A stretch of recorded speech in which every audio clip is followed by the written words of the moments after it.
नमस्कार मंडळी, गॉसिप गर्लच्या आजच्या नवीन पॉडकास्टमध्ये पुन्हा एकदा तुम्हा सर्वांचं मनापासून खूप खूप स्वागत आहे. थँक्यू मंडळी. आज मी खूप बेटर फील करते आणि तुम्ही सगळ्यांनी जे मला मेसेजेस केले, माझ्यासाठी प्रे केलं आणि मला स्पीडी रिकव्हरीसाठी प्रे केला, तर त्याबद्दल तुमचे खूप खूप धन्यवाद. कदाचित त्याच्यामुळेच मी एवढी फास्ट रिकवर होऊ शकली. म्हणजे आहे, अजून सर्दी आहे आणि थोडासा खोकला आहे, बट तुम्ही जसं ऐकू शकता कालच्यापेक्षा खूप बेटर स्टेटमध्ये आहे आज माझा आवाज. पण काल माझी, जसं की तुम्हाला माहितीच आहे, हालत थोडी जास्त खराब होती, तर त्यामुळे मी फार काही रिसर्च आणि अभ्यास करू शकले नाही या व्लॉगर्सवर, डेली व्लॉगर्सवर. तर त्यामुळे मी ऑलरेडी जे थोडंफार माझ्याकडे मी नोट्स केल्या होत्या, एक इंटरव्ह्यू मी बघितला होता, 1-2 इंटरव्ह्यू, आणि त्याबद्दल मला तुमच्याशी बोलायचं होतं. तर मी आज तुमच्याशी त्या इंटरव्ह्यूजबद्दल थोडंफार बोलणार आहे आणि तुमचं मत जाणून घेण्यास मला नक्की आवडेल. तर सुरू करूया आजच्या पॉडकास्टला.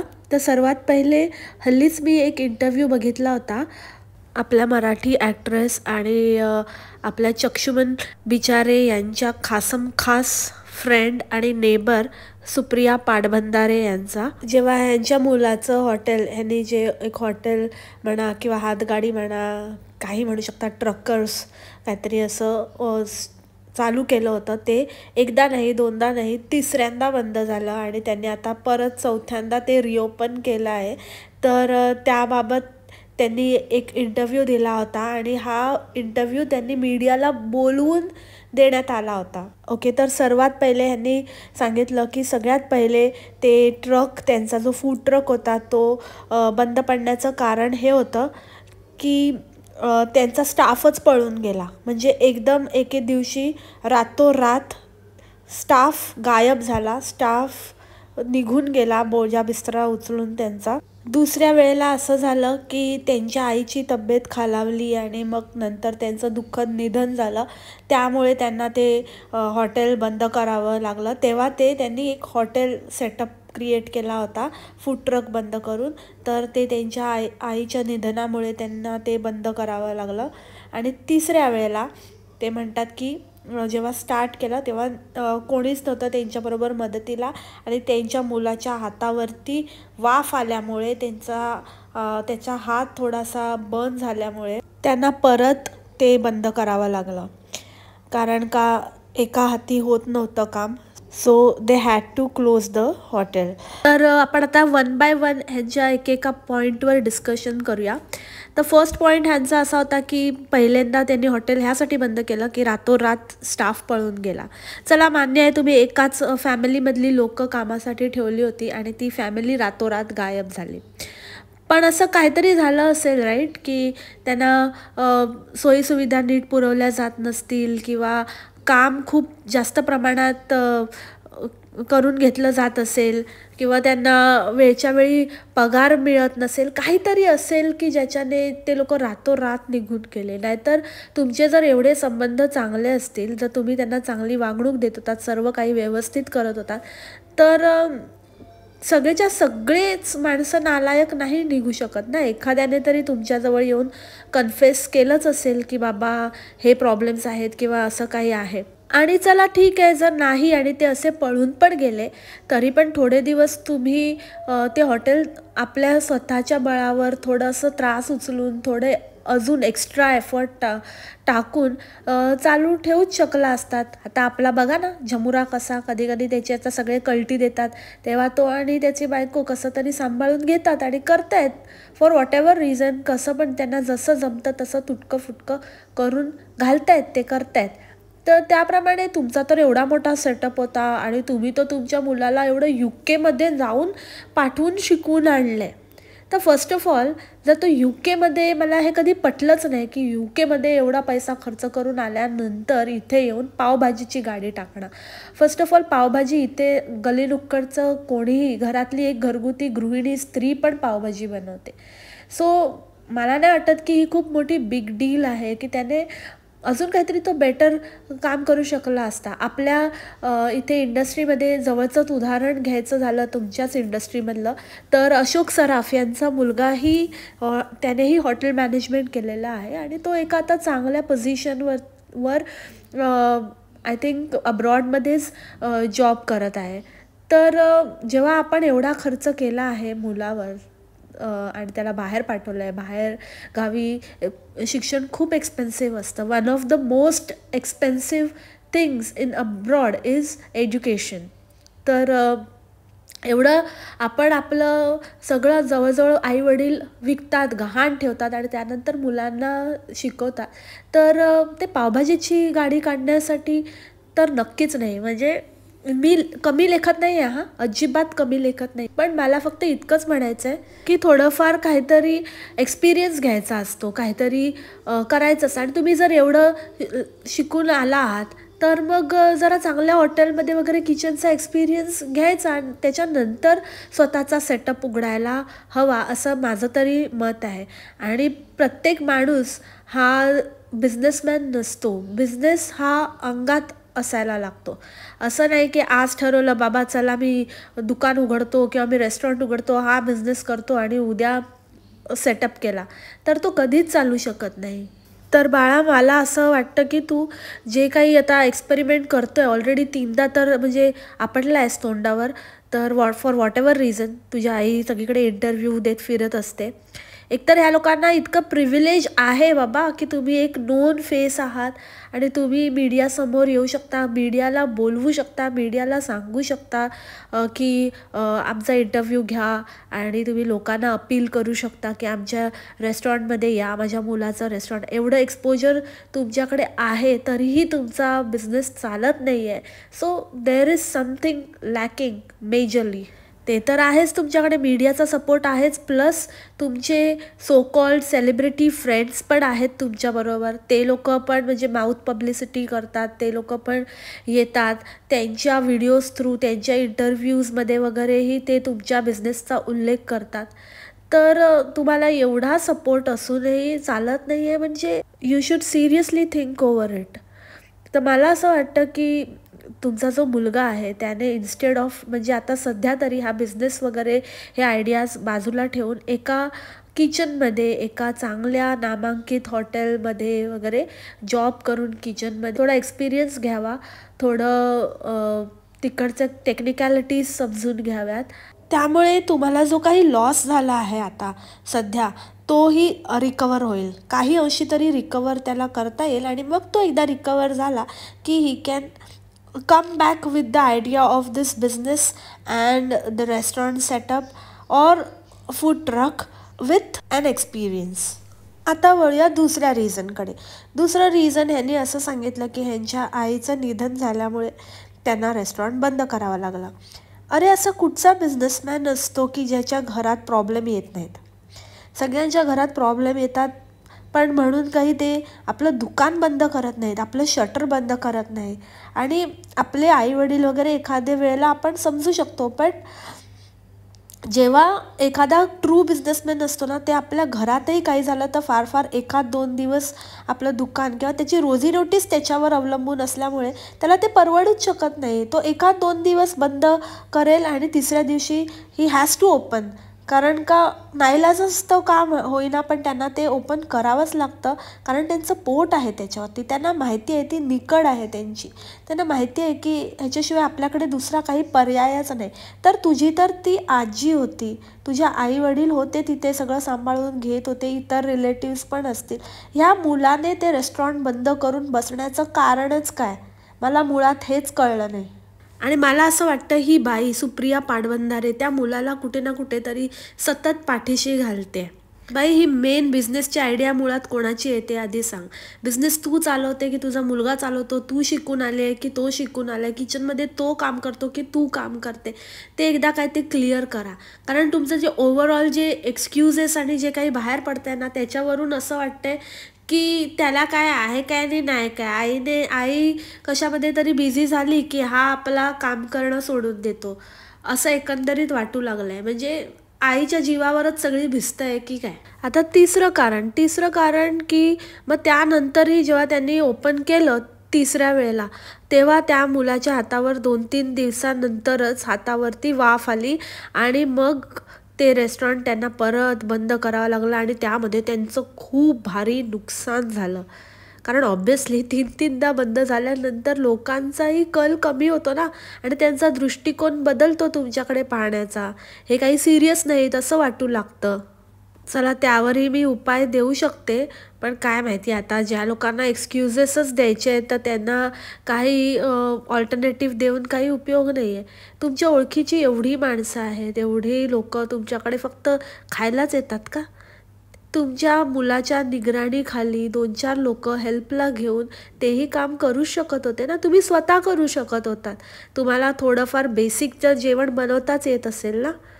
आणि पावभाजी जसं मी म्हणाली तसं काही खूप मोठी गोष्ट नाही आहे. आजकाल म्हणजे हा प्रत्येकाच्या घरात प्रत्येक किचनमध्ये बनते. आणि जर तुमचं असं असेल की चला त्याच्यामध्ये व्हरायटी आणि वेगवेगळे प्रकार आहे, तर त्याने तुम्हाला सांगितलं असतं आता हे टाक ते टाक, इन्स्ट्रक्शन दिले असते. त्या अकॉर्डिंगली तुम्ही किंवा तुमचं कोणी हेल्पर असेल तर ते मिळून बनवता. हे बघा, जर मार्ग काढायचे ना तर कसेही काढता येतात. त्याच्या हातावर वाफ आली म्हणून परत तुम्ही ते बंद केलं आणि मग ते परत कधी उघडलंच नाही. 2-4 महिने, आता जवळजवळ 6 महिने होत आले ते बंद आहे. आता तुम्ही परत रिओपन केलं आहे, तर तुम्ही लोकांकडनं एक्सपेक्ट करू नाही शकत की लोकं प्रतिसाद देतील. आणि वरून त्याच्यावर ही वरचढ म्हणजे तुम्ही लोकांनाच आता त्यासाठी ब्लेम करताय की लोक आम्हाला असं बोलले तसं बोलले, तुमच्यामध्ये हेच नाही, हिंमतच नाही, तुमचं प्रॉपर प्लॅनिंगच नाही. बरोबर आहे ना. लोकांना एवढा वेळ कुठे आहे तुमचे एक्सक्युजेस ऐकत बसायला आणि काय झालं आहे आणि काय नाही बघत बसायला. त्यांना जे दिसतंय तेच ते बोलणार ना. आता तुमच्याकडे प्लॅटफॉर्म आहे, तुम्ही मीडियाला कॉल आउट करू शकता, म्हणून ॲटलिस्ट तुम्ही लोकांना सांगू शकताय. पण तुम्ही एखाद्या कॉमन मॅनसारखा विचार करा, ज्याचा बिझनेस आहे त्याला परवडणार आहे का? तो असं एक्सपेक्ट करू शकतो का की 3-3दा बिझनेस शटडाऊन केल्यानंतरही लोक त्याला प्रतिसाद देतील आणि त्याचं रिझन समजून घेतील? नाही ना. त्याच्याकडे तो ऑप्शनच नाही आहे. सुदैवाने तुमच्याकडे तो ऑप्शन आहे, तर आता असं वाटू लागलं आहे की तुम्ही त्याचा गैरफायदा घेत आहात. आणि त्यावर तुम्ही म्हणता की ॲक्टर म्हणजे लोकांना असं वाटतं की खूप पैसा आहे या लाईनमध्ये, पण खरं तर आम्हाला सिरियल संपली की पैसा संपतो. जोपर्यंत चेक येत आहेत तोपर्यंत ठीक आहे. ज्या दिवशी सिरियल संपते त्या दिवसापासून चेक येणं बंद होतात आणि मग आम्हाला पर डे मिळणं वगैरे पण बंद होतं. तर मग आमच्याकडे एकदम हातावर पोट असतं आणि मला माझे दागिने विकावे लागले या बिझनेससाठी वगैरे. हे जे तुम्ही कारण देता, तर मला तुम्हाला इतकंच सांगायचं आहे की हे सगळी परिस्थिती, प्रत्येक माणूस जे काम करतो त्या कामामध्ये आपल्याला आपलं घर कसं चालवायचं आहे आणि कसं काही आपल्याला सेव्हिंग करून पडत्या काळासाठी वगैरे आपल्याला कसं पैसे मॅनेज करायचे आहे, हे प्रत्येकाचं व्यवस्थित प्लॅनिंग आणि प्रत्येक जण त्या अकॉर्डिंगलीच वागत असतो. तर जेव्हा तुम्हाला माहिती आहे की आपलं आयुष्य असं आहे, तुम्ही आज तर ॲक्टिंग करत नाही आहे, तुम्ही पहिल्यापासून ॲक्टिंग करत आहात, तर तुम्हाला माहिती आहे की हे आता आपली ही सिरियल संपली की चेक्स येणं बंद होतील, तर तुम्ही त्या अकॉर्डिंगली तुमचं सेव्हिंग, तुमचं प्लॅनिंग करतच असाल ना. की बाबा आला पैसा उडवायचा आणि मग नाही आला तर ठणठण गोपाळ, असं जर मग तुमचं ॲटिट्यूड असेल तर मग त्याला कोणीच काही करू शकत नाही ना. मग तो तुमचा प्रॉब्लेम आहे. आणि राहिली गोष्ट दागिने विकण्याची, तर तोही तुमचाच प्रॉब्लेम आहे. कारण काहीतरी मिळवण्यासाठी काहीतरी गमवावं हे लागतंच. आणि तुम्ही ते वारंवार तुम्हाला संधी देऊन देऊन तुम्ही परत त्या संधीचं सोनं नाही केलं, तुम्हाला नाही करता आलं रादर, तर मग शेवटी तुमच्यावर ही वेळ येणं स्वाभाविकच आहे. आणि जर ती वेळ आली आहे आणि तुम्ही जर ती एखादी गोष्ट केली आहे, असं पाऊल उचललं आहे, काही गहाण ठेवलं आहे किंवा दागिने विकले आहेत किंवा काही वॉटेवर, ते तुम्ही स्वतःसाठीच केलं आहे ना. तर त्याच्यामध्ये असं एवढं लोकांना काहीतरी उपकार करून दाखवल्यासारखं बोलण्याची काहीच गरज नाही आहे. जे काही होणार आहे, उद्या तुम्हाला प्रॉफिट झाला तर तो तुमच्यासाठीच असणार आहे ना. तुम्ही तुमचे दागिने रिकवर करू शकता त्यातून. तर आता तुम्ही ह्याकडे फोकस केला पाहिजे रादर दॅन गिव्ह रिझन्स की आता कसं काय चांगलं करता येईल, कसं काही इम्प्रूव्ह करता येईल. आणि होपफुली तुम्हाला आता हे समजलं असेल की ही तुमच्याकडे चौथी आणि फायनल संधी आहे. परत परत लोक तुम्हाला समजून घेण्यासाठी इथे बसलेली नाहीत. लोकांकडे प्लेंटी ऑफ ऑप्शन आहेत.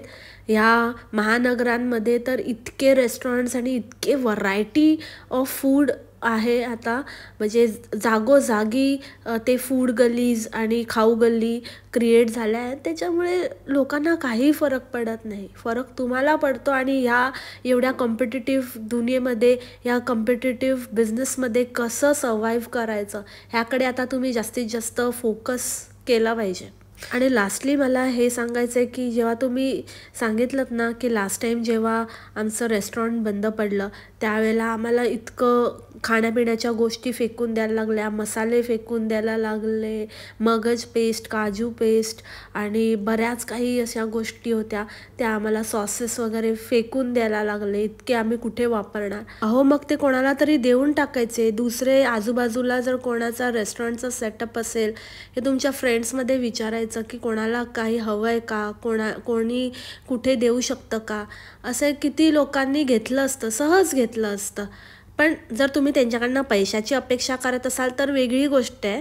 म्हणजे तर मग लोक घ्यायला सहजासहजी रेडी नाही होत. पण तुम्ही जर फ्रीमध्ये एनिवेज ते वेस्टच करणार होते आणि फेकूनच देणार होते तर त्यापेक्षा कोणाच्या तरी तोंडी लागलं असतं, कोणीतरी उपयोगात आणलं असतं. आणि तुमचं मेन मूळ धंदाच ह्याच्यावरती आहे तर ती तुमच्यासाठी सरस्वतीप्रमाणे आहे हे खाणं, जेवण आणि जेवणाचे पदार्थ वगैरे. तर त्याला तुम्ही तो ड्यू रिस्पेक्ट दिला असता rather than just throwing it away. तर मला असं वाटतं की तुम्ही थोडेसे पुण्याचे धनी झाला असतात आणि मग ते पुण्य तुम्हाला कुठेतरी कामी आलं असतं, असं माझा तरी विचार आहे. सो प्रत्येकाचा आता विचार करण्याची पद्धत वेगवेगळी असते. तर तुम्ही त्यावेळेला काय विचार केलात आणि कुठच्या बेसवर ते टाकून दिलं. आणि वर तुम्ही ते सांगता पण आहेत की आम्ही खूप साऱ्या गोष्टी फेकून दिल्या अक्षरशः.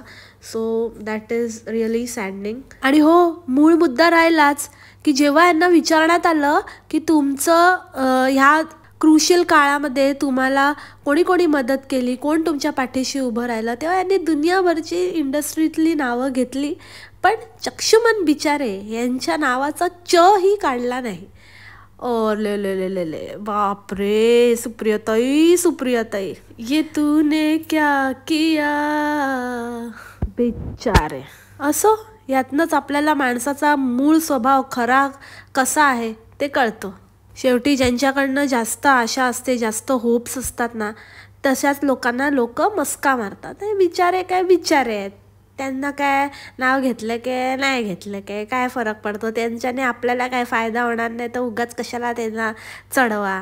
म्हणून आपलं सुप्रियाताईंनी त्यांना वगळलेलं दिसते. असो मंडळी, तर हे माझं वैयक्तिक मत होतं ह्या ताईंबद्दल आणि ह्यांच्या ज्या बिझनेस सेटअपबद्दल.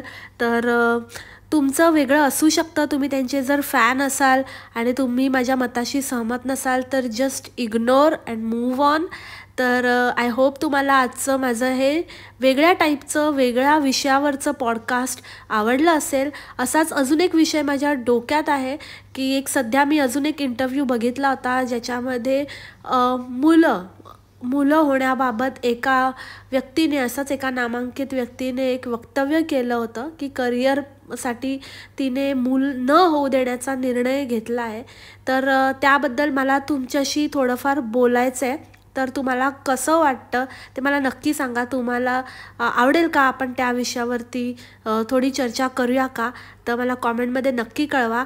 चला तर मग आजचं पॉडकास्ट इथेच थांबवते. भेटूया आपल्या नवीन पॉडकास्टमध्ये उद्याच्या भागात नवीन विषयासोबत. तोपर्यंत खा प्या मस्त राहा आणि स्वस्थ राहा. Take care. बाय, मासलामा.